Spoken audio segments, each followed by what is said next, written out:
ஆதியிலே என்னது வார்த்தை இருந்தது, அந்த வார்த்தை தேவனிடத்தில் இருந்தது, அந்த வார்த்தை தேவனாயிருந்தது, அந்த வார்த்தை மாம்சமாகி கிருபையினாலும் சத்தியத்தினாலும் நிறைந்தவராய் நமக்குள்ளே வாசம் பண்ணினார்.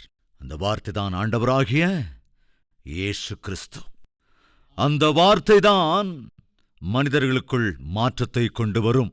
என் அன்பு சகோதர சகோதரிகளே, அந்நாட்களில் பிரஜைகளின் வாழ்க்கையை சரிப்படுத்த வேண்டும், நெறிப்படுத்த வேண்டும் என்ற நெகேமியா என்ன செய்தான் என்றால், பிரத்யேகமாக அவர்கள் எல்லோரையும் ஒரு இடத்திலே ஒன்று கூட்டினான். அப்படி ஒன்று கூட்டி அவன் என்ன செய்தான்? முதலாவது தேவ வார்த்தை, அதைத் தொடர்ந்து ஜெபம். வார்த்தை என்ன செய்யும் என்றால் நம்முடைய குறைகளை நமக்கு தெரியப்படுத்துகிறது. அதனால் தான் பைபிள் சொல்கிறது, வார்த்தை முகக்கண்ணாடியை போன்றது. கண்ணாடி முன்னால நின்று அவனுடைய குறைகள் உனக்கு தெரிய வரும். அதே போல தேவ வார்த்தையை நீ கேட்கிற போது உன்னுடைய குறைகளை நீ உணர்ந்து கொள்ள முடியும். அந்நாளிலே நெகேமியா எப்படி அந்த பிரஜைகளுடைய வாழ்க்கையை கட்டுவதற்கு 3 மணி நேரம் அவங்க நின்றுகிட்டு இருந்தாங்கன்னா சாதாரண விஷயம் இல்லைங்க. அன்பு சகோதரனே, சகோதரியே, வாழ்க்கைகளை கட்ட வேண்டும் என்கிற ஆவல் தேவ வார்த்தையை கேட்கிற போது அவருடைய வாழ்க்கையில உண்டானது. என்னுடைய வாழ்க்கை நன்றாக இருக்க வேண்டும், நானும் பரிசுத்தமாக வாழ வேண்டும், நானும் என் குடும்பத்தை நல்ல வழியில் கட்ட வேண்டும், நானும் என் வாலிப பிராயத்தை காத்துக்கொள்ள வேண்டும், நானும் தேவனுடைய கரத்தால் பயனுள்ள பாத்திரமாய் பயன்படுத்தப்பட வேண்டும் என்று உனக்குள் ஏவுதலையும் உண்டாக்குவது பரிசுத்தமான இந்த வார்த்தை தான்.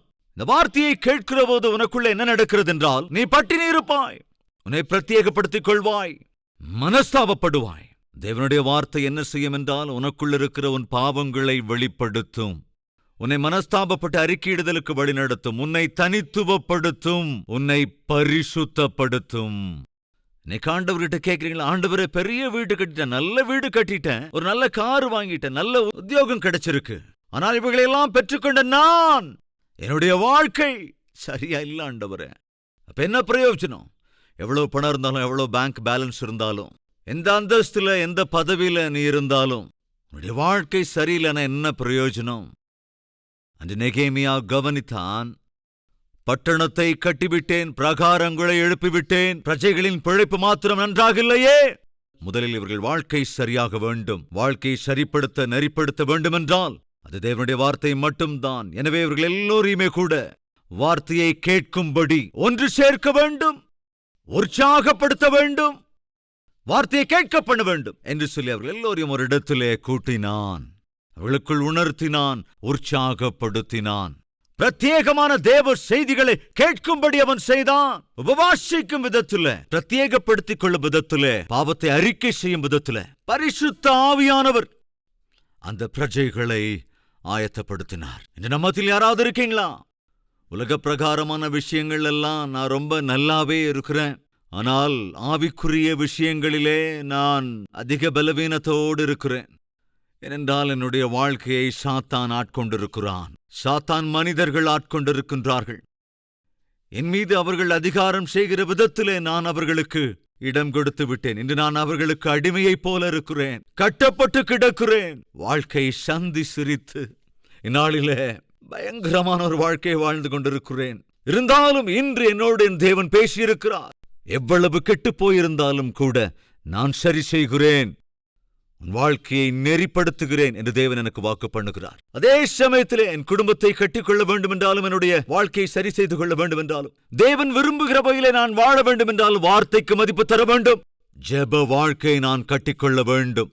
அதுதான் அன்று அந்த ஜனங்களுக்குள் உற்சாகத்தை கொண்டு வந்தது. சகோதரனே, சகோதரியே, உன் ஆவிக்குரிய வாழ்க்கையை நீ கட்ட வேண்டும் என்றாலும், பாவம் நிறைந்த இந்த உலகத்தில் எல்லோருக்கும் மத்தியில் பரிசுத்தவானா நீ வாழ வேண்டும் என்றாலும், கவனே, வார்த்தைக்கு மதிப்பு கொடு, ஜெபத்திற்கான இடத்தை கொடு. வார்த்தையை தியானிக்காமல், ஜெபிக்காமல் பரிசுத்தமா இந்த பாவம் நிறைந்த உலகத்துல வாழ்வதென்பது சாத்தியமே அல்ல. கவனிக்க வேண்டும், கண்டுகொள்ள வேண்டும், உணர்ந்து கொள்ள வேண்டும். இன்னொரு தீர்மானம் எடுக்க வேண்டும். ஆண்டவரே, என்னுடைய வாழ்க்கையை பக்குவப்படுத்துகிற, என்னுடைய வாழ்க்கையை பிரத்யேகப்படுத்துகிற, என்னுடைய வாழ்க்கையை பரிசுத்தப்படுத்துகிற பரிசுத்த வேதாகமத்தை தினந்தோறும் தியானிக்கிற கிருபை அருளி செய்யுங்கப்பா. பரிசுத்த தேவனுடைய சந்நிதியில முழங்கால் படியிடுகிற கிருபை அருளி செய்யுங்க. நம்முடைய வாழ்க்கைகள் பரிசுத்தப்படுத்தப்பட வேண்டும் என்றால் நாம் பிரத்யேகப்படுத்த வேண்டும், உபவாசம் இருந்து ஜெபிக்க வேண்டும், மனஸ்தாபப்பட்டு பாவத்தை அறிக்கை செய்ய வேண்டும். நம்மில் யாராவது ஒருவேளை இன்னும் உங்கள் வாழ்க்கையை சரியாய் கட்டாமல் இன்று என்னுடைய வாழ்க்கையை சரி செய்வேன், நெறிப்படுத்துவேன் என்று என்னை உயிருக்கு உயிரா நேசிக்கிற ஆண்டவர் வாக்கு பண்ணுகிறார். என்னுடைய வாழ்க்கையை சரி செய்யக்கூடிய, பரிசுத்தப்படுத்தக்கூடிய, கனிகளை கொடுப்பதாய் மாற்றக்கூடிய ஏசப்பாவுக்கு என் வாழ்க்கையை அர்ப்பணிக்கிறேன் என்போர் இருந்தால் என்னோடே சேர்ந்து ஜெபத்தில் ஒருமனப்படுகிறீர்களா?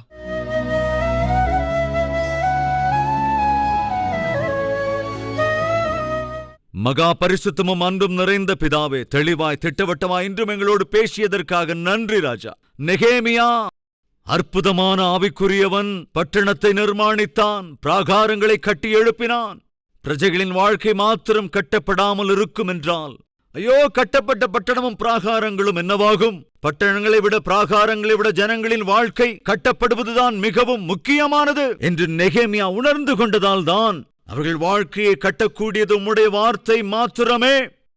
இந்த சத்தியத்தை அவன் அறிந்திருந்ததினால் உம்முடைய வார்த்தைக்கு முக்கியத்துவம் கொடுத்தான். வார்த்தைதான் அந்த ஜனங்களுக்குள் மனம் திரும்புதலை கொண்டு வந்தது, அவர்களை பிரத்யேகப்படுத்தியது, அவர்களை பரிசுத்தப்படுத்தியது. உம்முடைய வார்த்தைதான் வாழ்க்கைகளை நெறிப்படுத்துகிறது, வார்த்தைதான் குடும்பங்களை கட்டுகிறது, உம்முடைய வார்த்தைதான் பாவிகளை தங்கள் பாவங்களை அறிக்கையிட பண்ணுகிறது. உம்முடைய பிள்ளைகளை ஆண்டவரை ஆசீர்வதிங்க ராஜா. அவர்களை ஆசீர்வதித்து அநேகருக்கு ஆசீர்வாதகரமாய் ஆண்டவரை மாற்ற வேண்டும் என்று உமக்கே சகல துதி கன மகிமையை ஏறெடுத்து இயேசு கிறிஸ்துவின் வல்லமையுள்ள நாமத்தில் ஜெபிக்கிறோம் பிதாவே. ஆமென்.